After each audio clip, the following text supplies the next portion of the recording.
What is up, everyone? I have a very interesting story to tell you. This happened when I was in Toronto. I just made up my mind. I was like, hey, you know what? Let me just try to ask some of these strangers for their opinion. Let's see if any of them agree to do a video with me, which, by the way, I completely failed. There were like several people who, I approached many people. I approached at least 6 people that day. All of them turned me down, okay? But anyways, I decided that, okay, you know what, I should just go to Harbourfront right now and chill for a little bit, and then after that I will look for more strangers. But as I was walking to Harbourfront, suddenly I stepped on something and I heard a crack. It was like a crack noise. And as soon as I heard that sound, I felt it. I literally felt that I stepped on it. As soon as I heard that crack sound, there was a lady. I heard a lady's voice. She's like, oh my God, no, what are you doing? What are you doing? And I was like, oh shit, what happened? It turned out that lady actually had a street, she was selling stuff. She actually had a shop where she was selling Indigenous crafts and designs. And what happened was the wind blew one of those small craft designs that she made. It blew it on the ground. And I didn't know that it was actually on the ground, and I had no idea that I was stepping on it.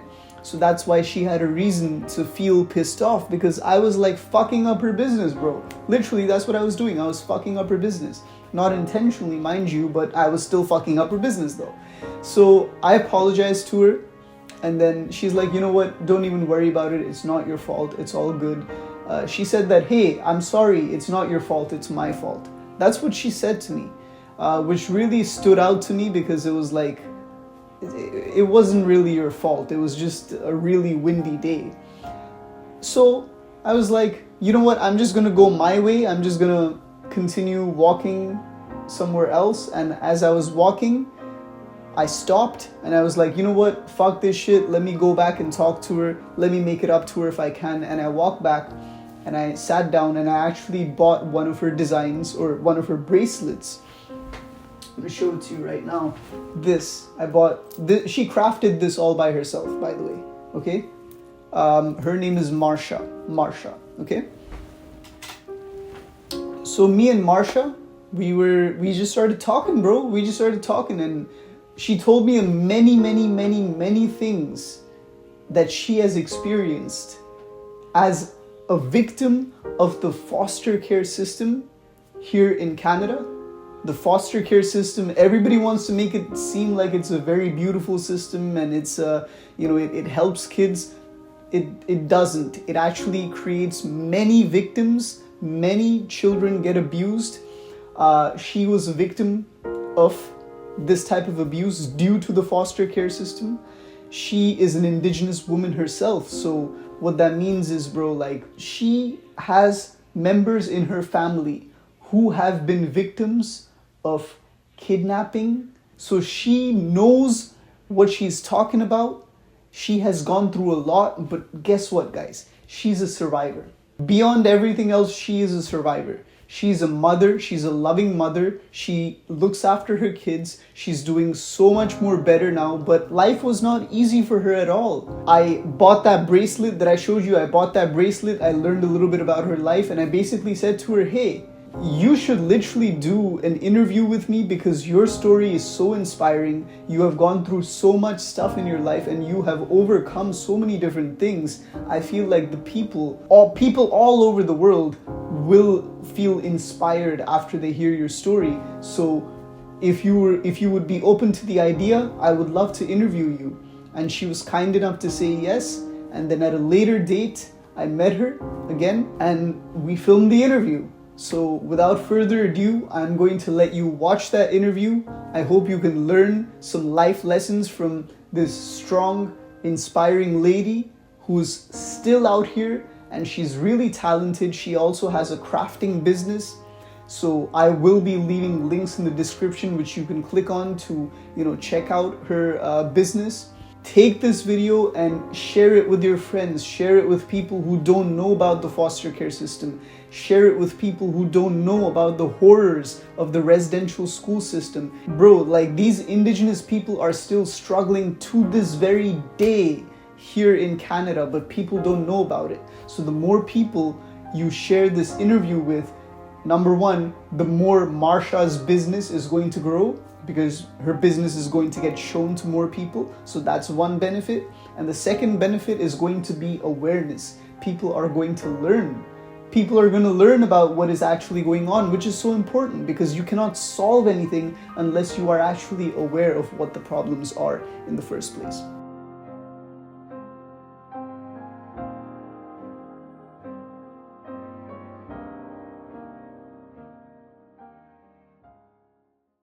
So yeah, just how did you end up in Toronto? Out of all these provinces, how did you end up here?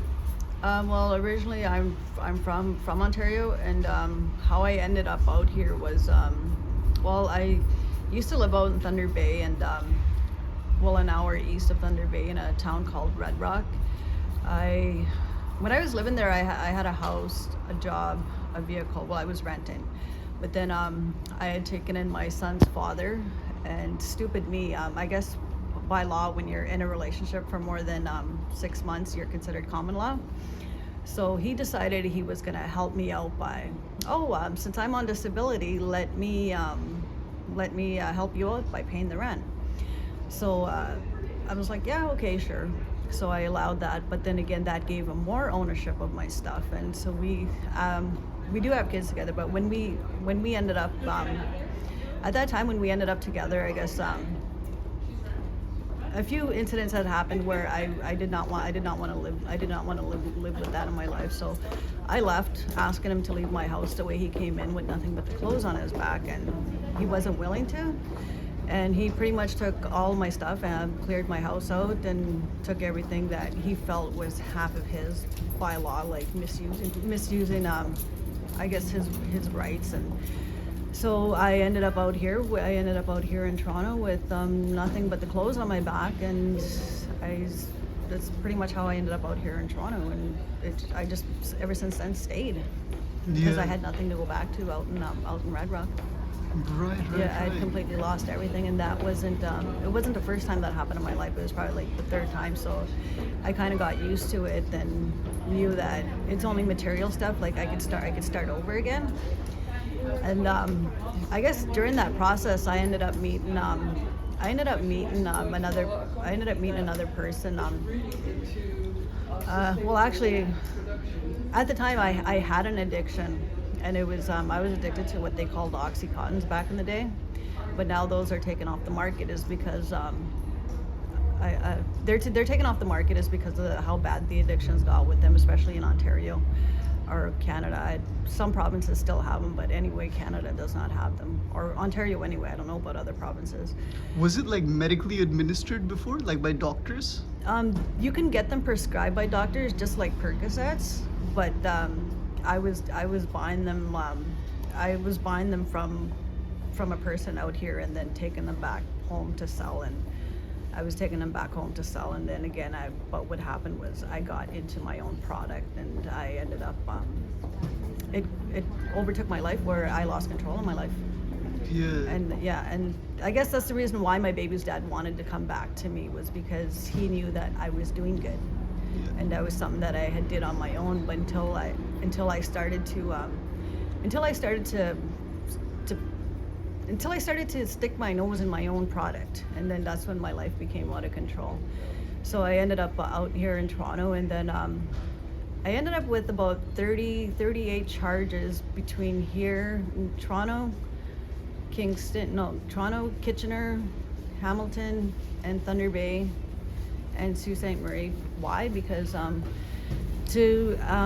guess after all that went downhill, I started shoplifting to take care of my habit and not having a place to go. Like I really didn't care, and so after I ended up incarcerated, and then after I was incarcerated for about 5 months in total. I dealt with all 38 charges. Half of them got thrown out, and like I was honest to the judge, telling him why I did what I did and Because you had to survive. Yeah, You did what you had to in that moment. I had to survive, and to take from people is not something that I don't agree with, because like I said, like I've had my stuff taken from me, and I know what it feels like, and that's something that I don't want other people to have to go through, and even if it does happen, I don't want any part of it. Yeah. So like I know what that's like, so I resorted to shoplifting. And so after that I did 5 months in total, and then I was released. When I was getting close to my release date, to be honest, I didn't even want to get out. Is because I was clean, I was sober. I didn't even have what I'm on now, which is methadone. Is because I was clean, I was sober, and drinking was never part of my issue, and it was always well, at that time it became painkillers. And it started off with a line of Percocet, and then it just started increasing to what got to Oxycontins, and I didn't want to be released. And so when I was released at that time in 2014, I had to I guess learn how to make choices for myself, and in order to avoid going that way. But being in a situation where I completely had nothing, and it was kind of hard. It was a bit of a struggle, and at that time I ended up meeting this person that I was with for about 7 years. But he's passed away now. Like when we were living out on the streets, a lot of people would become familiar, or a lot of people are familiar with him is because he's been around on these streets longer than I have, and he showed me how to pretty much survive on these streets. He was a native guy that I don't know how I describe him. Was this native guy, like for somebody that doesn't know who I'm talking about, is a native guy with long hair, always had a braid in his hair, and his nickname was Trice anyway. But he had passed away last year, and so after that he ended up when we were together in 2015, he ended up getting housing up in Etobicoke.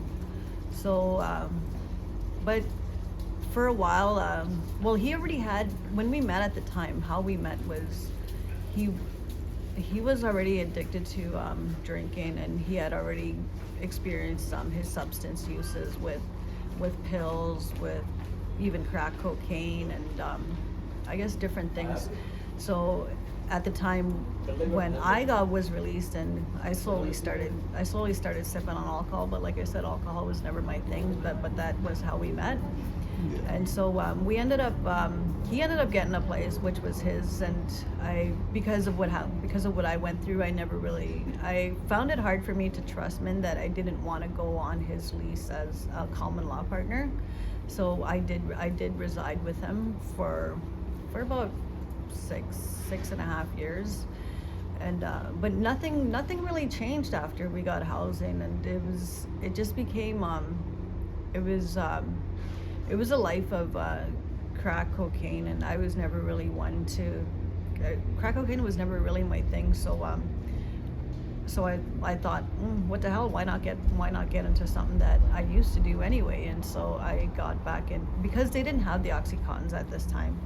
I got into what they call hydromorphines, and so I got into that, Dilaudid 8s, which are another source of painkillers. I started snorting that stuff, and then again, they became harder and harder to find. That one day, somebody had told us that why not try heroin?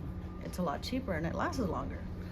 And so we were like, okay, $20, like, okay, yeah, $20, we could split that and it'll last longer. So that was what we got into, and one thing led to another. We started snorting that, where we were told, if you're gonna snort it, why not bang it? So we started IV injecting that, and things did not get better in our life. That I was disgusted doing it, and then again having to feed into that addiction, and at the same time, like, I was having my partner take off on me where he was smoking crack cocaine, and so I left. I told him that I was going back out on the streets, and that's where I ended up living outside outside here on the streets for about another 2 more years before near the end of our relationship. And then what had happened was he followed me, and because I guess he didn't want to be alone, so, and for him he was used to it, so it was nothing to him. But for me it was I was falling into a life that I didn't want to continue that way. Yeah, so yeah, it's because like I do have children too, which I do have children too, and like they're grown up, and like I've been through enough bullshit that I didn't need them to keep seeing what I was doing. And was that the factor that really got you thinking that, hey, you know, I have kids, I want to kind of change this path? Was that the deciding factor? Actually, what to be honest, like, okay, I am a product of society. Like, my mother, she's like, okay, like when I was incarcerated in Vanier, it was when I started learning about myself. Like, I was incarcerated with this girl who was an immigrant, and we would stay up late at night and talk. And she had asked a bit about me, and I told her that I was Native, but I didn't like who I was, is because, I guess, because of what you call the stigma, and what do you call it? And that's when she had told me, it was like, no, like, you know, like, always be proud of who you are. And so I guess she kind of pretty much just opened another door inside my head, where I started observing behind that door. And what had happened was I didn't like who I was growing up, because my mother was, and I didn't understand any of this at the time. Like, my mother, she's what do you call it, a survivor of residential school. And so I grew up in this system, and growing up in this system, it's pretty much what made me not like being Native, is because of the way people were towards Native people. Is like, we were always judged, and we were always judged the worst comments and everything. And so it made it hard. It made me not want to be who I was. Yeah. But as time went by, like, things changed, and as time went by, things changed, and Your train will be boarding on platform 5 or 6. Once again, passengers intending the 1147 Lakeshore West train, making all stops to Surprisingly clear. Usually you can't even understand what they're saying. 5 or 6 and doors will close 1 minute prior to departure. okay, I gotta Thank go. you. Peace out. Coming, that's my train. No, you're fine. You have to go to Hamilton, by the way, right? Today? No, that was yesterday. Oh, that was yesterday? Yeah, oh, that okay. was yesterday. No, I've been all over the place the last few days. Yeah, so then so then after what do you call it, when I ended up back here out on the streets, okay, like, for example, the guy that I was with, how he survived on the streets was he had always panhandled and everything. And for me, it was, like I said, I can't take from people, and I'm stubborn at that. And that was one thing he always did, and it was his way of surviving. I guess because he was on the streets for 20 years, so it was, to him, it was natural, and he was used to it. But for me, I couldn't do it. And things were getting to a point where, with the shoplifting, I was becoming too known inside the stores that it was getting harder and harder. And so there was this one day I had asked him, I was like, well, how much do we have? He was like, $80. And I was like, can you trust me with that $80? I told him, and he was like, what are you gonna do with it? And right away he's thinking, like, okay, what are we gonna go buy? Yeah. Yeah. So then I was like, no, like, I want to try something. So I went over to Michael's, and I got pretty much the basic things that to make a dream catcher, and like just the basic things, like nothing that had feathers or to make anything real fancy. So I had put together about 5 dream catchers within a couple hours, and then after being there for about 45 minutes, we made back the $80 plus extra on top of it. And then it started becoming where it was like, oh, can you make some more? Can you make some more? Yeah, can you scale it? Yeah, You know? and so, but it also became hard, was because at the same time, whenever he made something, it was like, oh, I'll be right back. and then he wasn't like completely honest with me. Like Oh. he would go and like I said, he was into the crack, so he would, I'll be right back. Yeah. So Go do some crack and then. yeah, and then he'd be like, oh, it was just a lot of stuff that I had to put up with him, and that I had to put up when it came to him, but like I said, I wasn't stupid.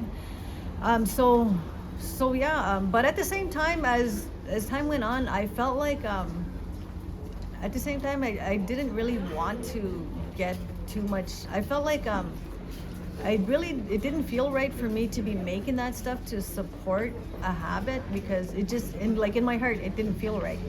It didn't feel right. So at that time, it was when I had first did that. That was probably about 2014. So no, not 2014. 2014 was when we met, so it was about 2016.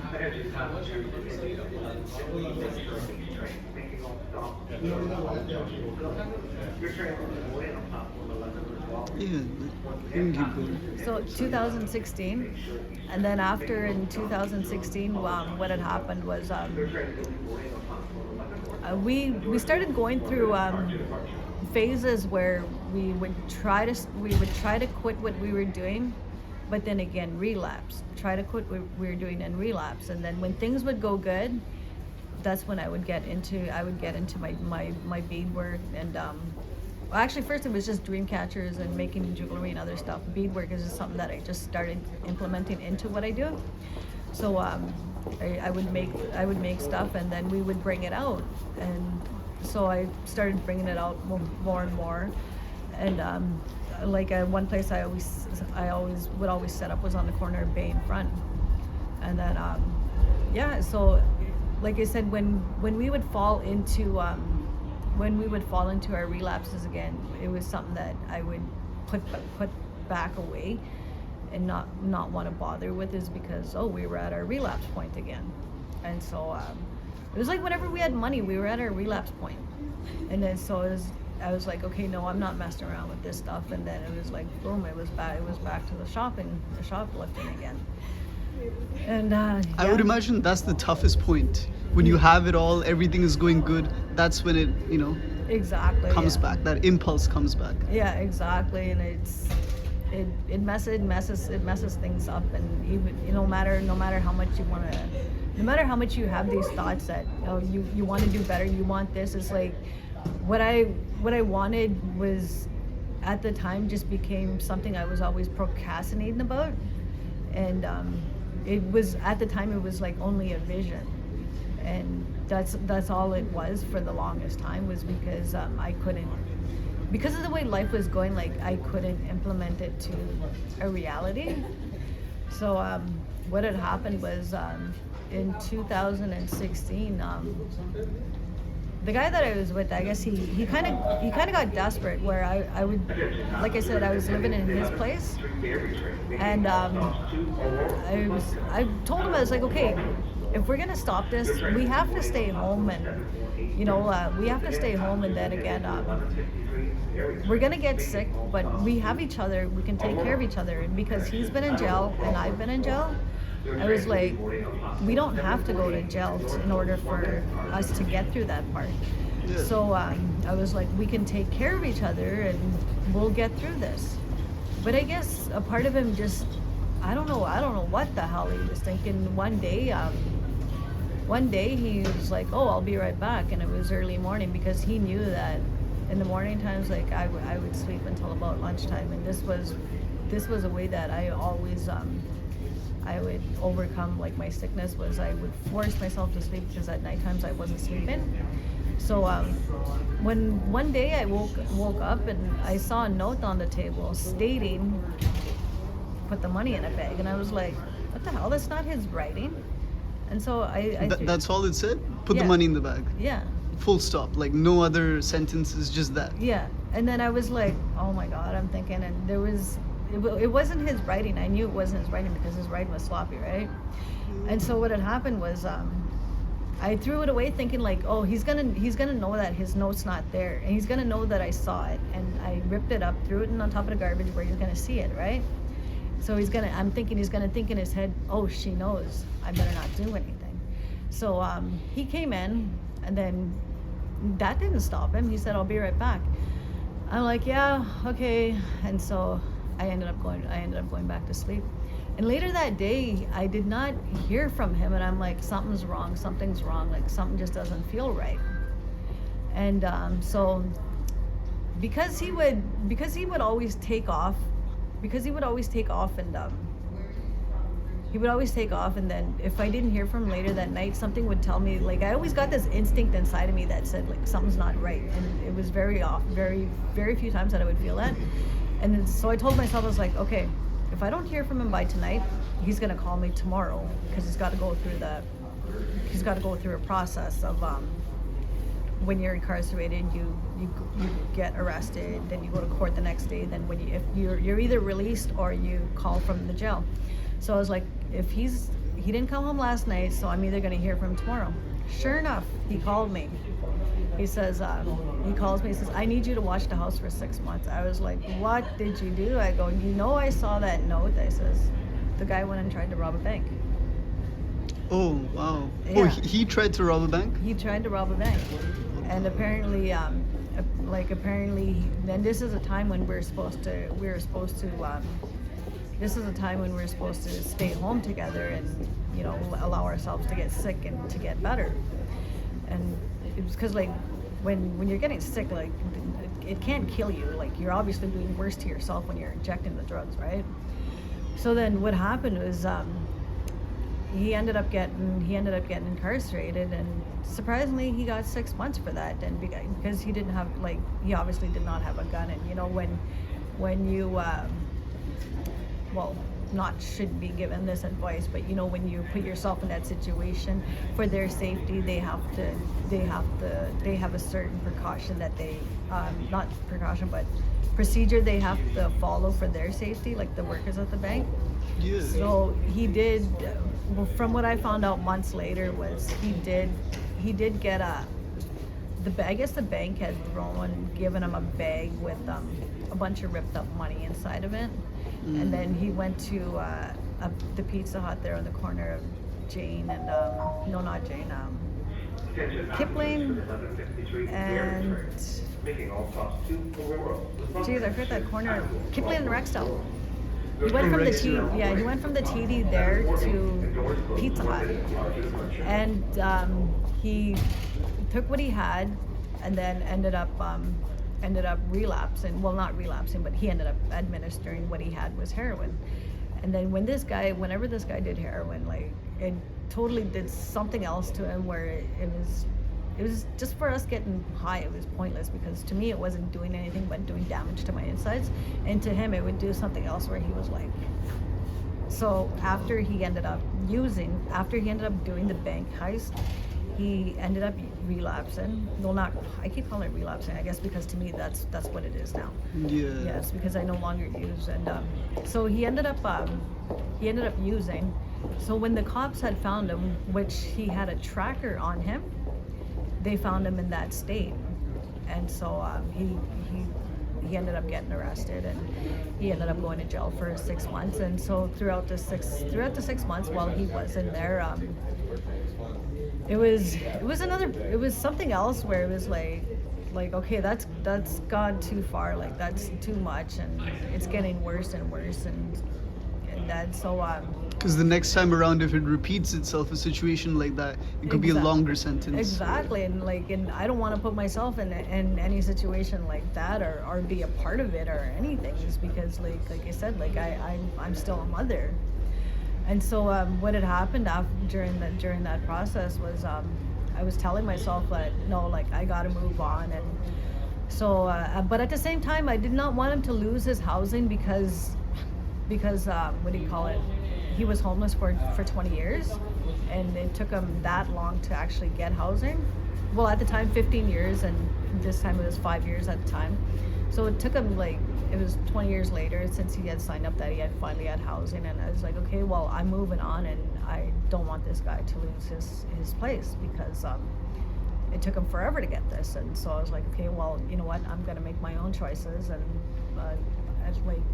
at least give him that much. And so what had happened was I slowly started I had no choice but to pretty much make my own choices, and at the same time it gave me freedom where I didn't have to worry about anybody else but myself. And so I started looking at okay, what am I gonna do, where do I start, and everything was at a crossroads for me. So what had happened was I ended up putting myself in shelter living, was because like for me, I'm stubborn to ask anybody for help, I'm stubborn. So I was like, no, I gotta do this. There is help if you ask for it. So I put myself into shelter living, and I had explained to them that I was living where I'm living. I'm not part of the lease, but I do need to go my own route. And at the same time, I ended up meeting somebody else, and we were together for about 2 years at this time. So like I am an adult, so I made my own choices, and Trice was aware of that, and so it had no choice but to be accepted. But I told him, I was like, you know what, we can become friends, and like I'll be your friend. Like I don't want to see any worse happen to you, but we cannot continue going on like this, is because when we're together we don't make good choices, and I would like to see you make better choices for yourself. And so as time went on, and I ended up meeting this other person, and he was more believing into me than I was myself. That actually, when I told him my interests and stuff like that, he literally like supported me with my products and bead work and stuff like that. With anything that I had needed, he supported me, and he was really good that way. And then but at the same time, by this time Trice had gotten out, and so he at the same time made it kind of hard, because he was jealous, where it was like oh, he took my woman. Oh yeah.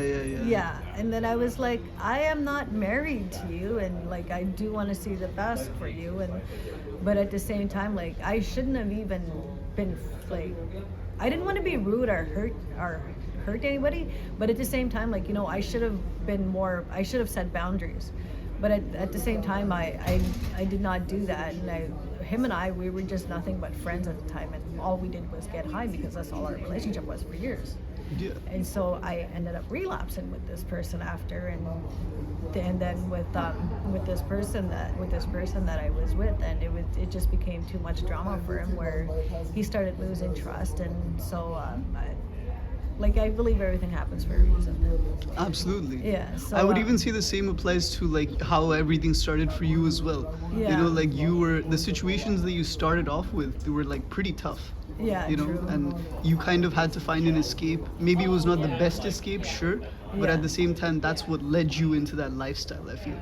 Like you Yeah. didn't, you know, there was so much going on all around you. You just wanted to escape this reality, and like that's what it was pretty much. Yeah, It was just the drugs. exactly. That's what it was, and it was always like, for me it was boredom when I didn't have anything to do. Is like, Sure. Yeah. boom, I would relapse again. Is because that was something that I was used to. And so after that, was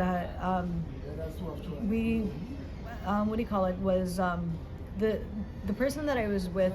We did try, and he had told me, like, you know, you're gonna have to set boundaries for yourself, and everything was messy. Everything did get messy, but at the same time, when I did finally set those boundaries, and I had told Trice, I was like, okay, you know what, Trice, like I do have to set boundaries, and it's because like my life is becoming too messy, and you make your own choices now. Like, you know, you're an adult, you have your own free will, you do what you want to do. I can't tell you what to do, and I have tried to like get you on board with me to make better choices in life, but that just never happened, like for even work and everything. But no, and I kept sitting there waiting, hoping that he would do something, but it was just no. He was too stuck in his ways that he lived like for 15 years at the time, and which became 20, that it was hard for him to change.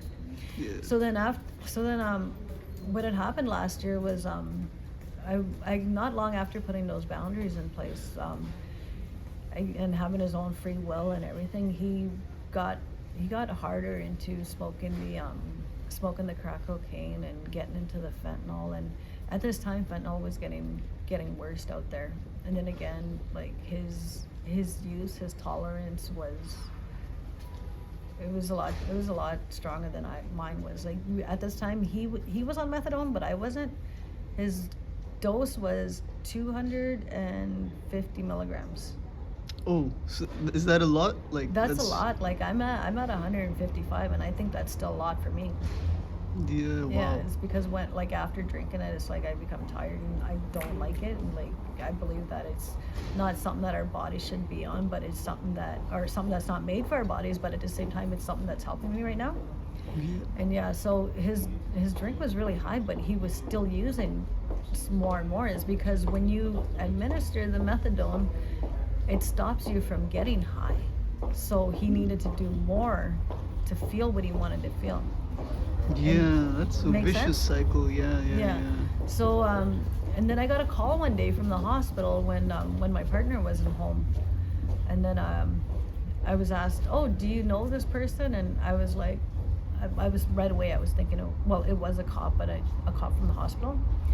And then I was like, "What did he do?" And then I was like, "Yes, I know him." And not knowing what was going on, like my attitude, like I felt bad. And then they had asked me to describe him, and I was like concerned. Okay, what did he do? Like, why are you asking me to describe him? Like, can he talk? Like, is he okay? And they're like, we need his body identified. And when they said that, I was like, what? And I guess apparently he was found outside. He went to St. On June 3rd, he went to Mount Sinai because he was experiencing some pain. When he was a teenager, he ended up with a bleeding ulcer, which is led by stress because of a lot of things he was going through at the time in his life. And he was so he went to the hospital on June 3rd, experiencing pain, and then they told me that he had left the hospital that night.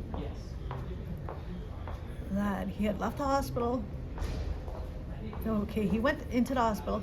He left the hospital, and then that was it. The next day, they said he was outside. He was okay.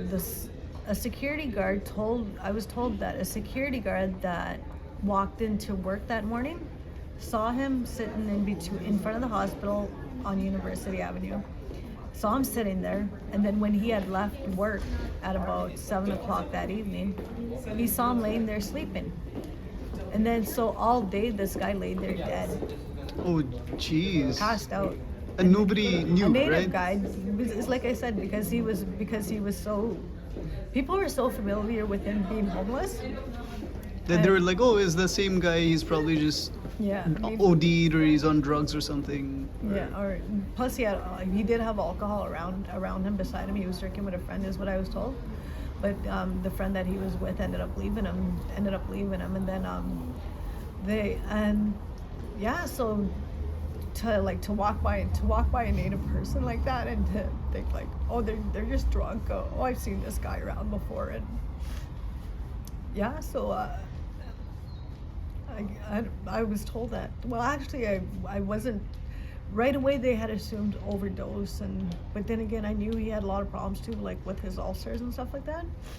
So he ended up passing away, and they said that he did pass away peacefully, and from the looks of it, and he didn't suffer or anything. And when that had happened, like I did plan to go to his funeral, but the conflict I was having with his family was and this happens with a lot of families when somebody passes away, is money wise. And his family right away was like, oh, we want the money that you were given to help with the funeral. I was like, I'm supposed to come down there. I'm supposed to, like, I had arrangements to travel down there for when he was buried, because that would have been the last time that I would have seen him. But I did not even get to that point. So it just became too much of a conflict with his family, and I was like, you know what? And like, this is the reason why he ended up out in Toronto, was because he said that you guys always wanted money all the time, and it was always a thing for you guys. And I was like, here, have the money that was made, take it. I don't care. I had I'm not a lifetime. Like, I did have time with him in his life, and I am grateful for that. That's what was valuable to you as a Yeah, person. Because exactly. once you make those memories, they're always there with you. Yeah. You know, money comes and goes, but those memories, Exactly. you can always hold on to them, no matter what. So I was like, here, like, obviously his sister completely forgot about like me wanting to travel down there to be there, and they did invite me, but I was like, here, and I didn't want to have any part of, like, because they were drinking too at the same time, and he had just lost his brother a year before that happened. He had just lost his brother a year before his death, and so I was like, no, that family is going through too much, and the drinking and everything, like, who knows if I'll get out of there. So I was like, I can't go. So I let it be as it was, and gave them what they wanted, and kept what I had, which was memories. And So here's what I'll ask you, right? So you've been through these experiences, you've met people who have also been on the other side, who unfortunately didn't make it because of the same thing, because of drugs and stuff. So for you personally, like, what sort of advice would you give someone else who's also in that situation where they're going through some bullshit in their life, some emotional turmoil, and they're like, you know what, I want to escape from this, so I'm just going to start taking drugs. Is there an alternative that you would give that person? Well, to be honest, okay, like, last year when we would sit and talk, and we sat there realizing how many friends we had when we first met. And we've lost more than, like, together, him and I, we have lost more than two hands. We've Wow. lost a lot of friends, like, being in the streets and everything, becoming familiar with the people downtown in the community, Toronto and all that. We've lost so many people that we've known, and that's why I was like, you know, that's gonna be us if we keep going. That's gonna be us. And sure enough, and after that, it was after, like, and to be honest, a lot of the people that I know are stuck in addictions. It's not because they want to be, it's because they have undealt with issues, like, like, for example, myself being part of foster care and all that. What had happened was, because I was raised in foster care, I didn't start addictions until my kids were taken from me. And then I was told that, okay, well, you know, okay, what had happened was I was 15 years old, and I didn't have family support. And so the agency came knocking at my door, and I was stuck with my little sister at the time, and my niece, because my family was busy drinking, and I didn't have no family support because I was raised in the system. So they come knocking at my door asking about them, and I was like, you know what, there's something you could do to help is, like, you could assist me with some food instead of me taking it out of my kid's mouth to put in somebody else's mouth. You could assist with that. But instead they ended up taking my sister and my niece from me. And because I didn't have family support, they had offered to take my children on a few occasions, because at the same time, like, after losing my sister and my niece, it became hard for me, where I became depressed. I felt bad. I felt guilty. So they were like, we could help you out by taking your kids for a few nights. And so, but after the third time, surprise, we took your kids for 3 times now, and we need to take them into care. And I was like, what? And then I heard one of the workers tell another worker that she was raised in care. And I was like, you know what? I'm not stupid. I heard you. I told her. I was like, first of all, I thought that me being in foster care was something that was supposed to be good for me, was because my parents were unavailable because of their addictions. And now you're telling me, you're making it seem like as if it's something that's bad. Yeah. And so I ended up losing my kids, and that was it. I just it became a forever battle after that. And anything and everything I did just always worked against me. Where, yeah, it always worked against me. That it wasn't until then that I started experiencing with drinking. And because when I did lose my kids, me and their father, the same guy who I was with at the same time when I lost my place and gave up when I ended up out here, we were together, and I was pregnant with his first son. At this time I had 3 kids, and yeah, I had 3 kids at the time, and I was pregnant with his first son at the time when we had lost the kids, and we were both working, and he was working 2 jobs, I was working 1 job, and I worked up until I was about 8 months pregnant, and it wasn't until just before his son was born that I ended up losing my girls. And so they ended up taking my son when he was born. Oh wow. Yeah, and so after that, it just became too much and just unmanageable that I started drinking, and then when I started drinking, it gave them something to use against me, and it was like I had no control over my life. Anything I did, they knew, and I was like, what the hell? Like, who the hell could have that much hate for me to go and report everything? Like, it was crazy. It was unbelievable that. So as I ended up, so I did everything that they had asked me to do, and what do you call it? They had asked for my baby's dad to leave the relationship. This is when we started going our separate ways in life. They had asked for him to leave the relationship, and then what had happened was, okay, they asked for him to leave. And then I was like, I thought you guys were about keeping families together. Now you're asking me to tell him to leave. So that put me in a situation where I would become a single mother. So I did what they had asked. And then at this time in life, years have gone by, and now I have 2 girls and 2 boys. And so I did everything that they had asked for. After a 3-day trial period, the only outcome that they had after everything I did that they had asked for was, we don't think you can do it alone as a single mother. I was like, what? That's why it's like today, like I like when I think of childcare, like native childcare issues, I think of them as like today's residential school. Straight up, man. That's what it sounds like, honestly. Yeah, exactly. Like it's disgusting. It's all just a money grabber. It's all just a money grabber, and it's crazy. It's sick. Yeah. So, but my kids are growing up. They're doing good, and I'm doing good too myself. Whereas it's probably been since this summer. I was I sobered up, and I stopped relapsing, and I stopped relapsing with the drugs is because after Tricep passed away, I started getting into his habit that I always hated, and I didn't realize what I was doing to myself was I was smoking crack, and then I was like, what am I doing? Like, I hate crack cocaine. Yeah, and I think for you it's that realization that, holy shit, what am I doing? Yeah. You know what I'm saying? Because I think a lot of people don't even have that realization. Yeah. But I feel like once you have that realization, like, oh shit, what am I doing right now? Why am I falling back into this? Yeah. That's when you stop yourself.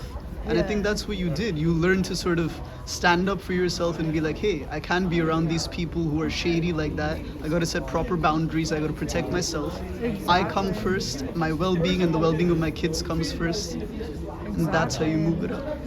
And I'm glad you had that realization, because a lot of people, they're just so drugged out that they don't even realize it. You know, they're just enjoying the high. They're just lost in the high. Maybe they're just so traumatized. They're like, this drug is just gonna get rid of my pain. That's exactly what the drug does. Is it Just numbs it completely. That's what I used to call it, was numbing the pain. It was like, oh, it numbs the pain. It makes me forget about what I don't want to feel. But then again, when you're done, sober, yeah, when you're done, it's like, you shit. feel crappy again. You wake up, you're not feeling any better. You're even broke, and it's like, oh, you got to get up and go repeat the process again. Like, it becomes like a cycle where you're that little mouse stuck in that treadmill. That's exactly what it is. Yeah, that's exactly what it is right there. That's what life becomes until you actually stop, and then you tell yourself, like, why am I doing this? And like, it just all became pointless. And so what I did this summer was, it took me about at least a good month and a half to after putting the brakes on everything. I stayed inside a lot, and I told myself, okay, you know what, I can actually stay inside, allow myself to get sick, and for me to go get I did start methadone about a year ago. For me to go get my methadone drink, it's only down the street, and like at Greendale Pharmacy. And these people they're like really good, where it's like if I can't get to them, they will have my drink brought to me. Oh wow. Yeah. Like delivery or something, or? Yeah. Oh wow. And then, but I kept telling myself, like, no, it's like, okay, even though I have that option, I need to get out of the house, even just to take that short walk. Yeah, again, is that realization which Yeah.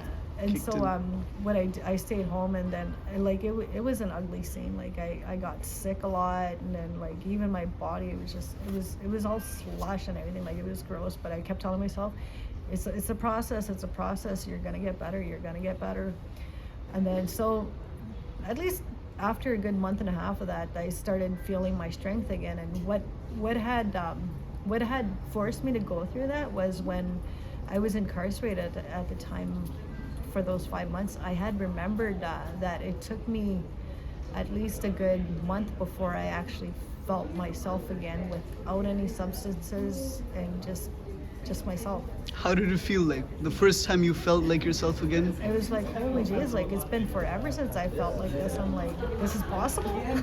Yeah, and it is. It absolutely is. And it felt good and everything, and I liked it. And like when I was incarcerated, like a lot of people don't realize that the system is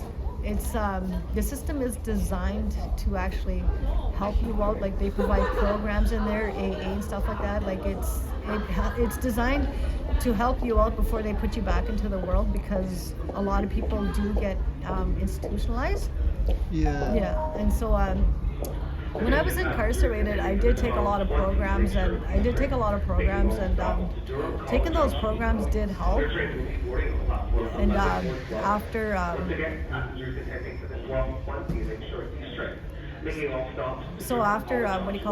I Your train will be boarding on platform 11 or 12. The doors will close 1 minute prior to departure.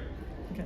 So after what had happened was when I had realized that okay, I remember it took a month for me when I was incarcerated before I felt like myself again. I was like, you know what, I can do it at home. And I'm like, at this time, after living in the shelter and stuff like that, I managed to get housing. So I ended up getting housing. I got my own space, and nothing big or anything, but it is a bachelor, and it's my space, it's my haven, and I'm grateful for that. And so I was sitting there, I was like, okay, it was for about a month and a half. And then after that process, I was like, okay, Marsha, you know what always gets you in trouble was boredom. Yes. Yeah. Yes. So I was sitting there, I was like, okay, you got to find something to do. What can you do? And so I was like, I've only got like a grade 8 education on my shoulders. But at the same time, like even when I was incarcerated, I was doing this other girl's homework where it was grade 11, and she got upset with me where it was what do you call it? She had asked me, oh, I got 99%. I was like, what was the one mess up? You know how you spell THIER, but it's THERE? Yeah. That's where I messed up on. Yeah, I failed because of that, bro. Many times. Yeah. Yeah, and so I was like, oh, okay. And so it at the same time, it made me feel good. It made me realize what I'm capable of. And so I was asking myself, what do I want to do? And so I started picking up my beadwork again. And at this time, I felt like I felt purpose. Yeah. Yeah. And her beadwork is amazing, guys. Actually, that's how I met you, right? With Yeah. Actually, you can explain it. I was sitting outside there up on the corner of Bay and Front, and then that's how we ended up crossing paths, and we sat and talked still. Yeah, so I started picking up my beadwork, and actually the beadwork was something that I just started implementing. Before that, it was like dream catchers. I started picking up my work again, and this time I started feeling purpose. And so at the same time, it just started for me it just felt like it wasn't enough. Like over the last 2 years, I had lost two sisters too at the same time. My oldest sister and my second oldest sister. So now, which leaves me the oldest sister. And what had happened was I just started becoming busy with life, and I was like, okay, I gotta find things to do to keep myself occupied. And at the same time, I am the oldest sister, and I can't be selfish, and I have to I'm responsible for helping my family out now. So my younger sister, I do have a younger sister that sits I don't know if she's there anymore because I haven't seen her for a while. She where I usually take my beadwork to, she usually sits there. And I haven't seen her for a while. I think I don't know. I haven't seen her. She worries me. I try to keep track of my family and everything, and at the same time do what I'm doing. At the same so I try to make time for my beadwork, keep an eye on my family, and check in with all of them. And at the same time, another thing that I'm working on is my driver's license, because I did lose my driver's license years back when I was incarcerated. I was supposed to attend court, but I didn't attend court. So the judge thought right away, he was like, oh, she doesn't want to be here? Okay, fine, I'm throwing her the max penalty. This is driving without insurance. So he threw me the max penalty. So now I have to go back into court and explain to him that, look, when I was driving like that, I was at a point in my life where things were not the greatest, and can we work out a situation where the fine is at an amount where it's feasible and affordable for me to make payments on, so I can gain back my driver's license, which I do want, is because I do have plans at the same time like I said, I am First Nations. I want to request for my band to pay for my truck driver's license, so I could, because my kids are grown up now and they're all doing good, and that was always one of my passions, was to be on the highway. And things started coming to my mind, one thing after another, and I do have two aunts that on my mom's side and my dad's side who are they're both cold case files. I guess what you would call MMIW, murdered, missing Indigenous woman. And they're both my mom's from Moosonee. Her sister is Josephine Chakazam. She went murdered, missing. Well, not missing. She went murdered. She was murdered on the tracks up in Moosonee. And on my dad's side, Josephine Thompson. And then one of my oldest sisters that had just passed away, her name was Josephine Thompson. So she always had this fear, oh my God, that's gonna happen to me. Yeah, I'm next. Yeah, but no, it was her addictions and diabetes that overtook her life. Oh yeah. Yeah. So and then not long after that, I ended up losing my other sister to addictions too as well, and that was a whole other reason too why I was like, no, I gotta take care of myself. I can't put my kids through this. I can't put my mother through that, and because my mother, she still is alive. And she does need to be cared for, and there is nobody else to do that if I don't do it. And I respect my mother more than I used to. Yeah, and she's at that age now as well, right? She's getting older and older. Yeah, she's starting to what do you call it? I guess she had recently lost her brother that has dementia, where you forget things. Mm-hmm. And then when I went to Marsha yesterday, I started realizing that she had forgot something, and she was like, oh, did my nieces come down here? And I was like, yeah. And I'm like, why would you ask that? I'm like, I thought you knew, we just talked about that a few days ago. And she was like, oh, because I have this pack of smokes. She says it's a half pack. And then I got to thinking, and then I was like, oh my God, I'm like, she had just lost her brother not too long ago who died with the same condition, dementia. I was like, it's you know how it passes through in the genes? Oh. Yeah, so I was like, I was telling myself, I was like, okay, it's obviously something that my mother's gonna be going through, and it makes sense, being part of the genes and everything. And then so having had that conversation with her, and then seeing how much weaker she's getting and everything, it's like I realize what she's going through, and yeah, it's been a lot. It's definitely a lot. But I'll tell you something, that that whole thing gives you a sense of purpose now. Like, hey, I gotta make sure that she's okay. I gotta make sure that my children are doing okay. I gotta keep doing my beadwork. And guys, how can they like buy your like? Do you have an online option to buy your beadwork? Like an online store or something like that? Actually, that is like trying to find balance between all that and making my beadwork. Like at the same time, I have this guy whose custom order I'm supposed to be working on. Oh, wow. But I'm supposed to be working on his custom order too at the same time, and but at the same time, like dealing with my family and my mother. Like I try to find balance for everything that I know this weekend I'll have more time set aside for myself. Being the weekend, like that's my time, and I started putting more boundaries in my life where it's like, no, it's my time, and so that's my time to beat and everything. And during the weekday, I make sure I go see my mother, and then I'll see her on Sunday too for a few hours, and just to always check up on her. And so like what do you call it? I got help with the website on Instagram. I didn't even know how to work the computer back in the day, to be honest. There's this girl, her name is Felicia. She had stopped by one day, and we talked, and then I guess her daughter had asked her, Mom, why did you stop and talk to her aside from all the other people we had walked by? And then I guess having met her was a good thing, was because in a way she had help. Well, not in a way, she did.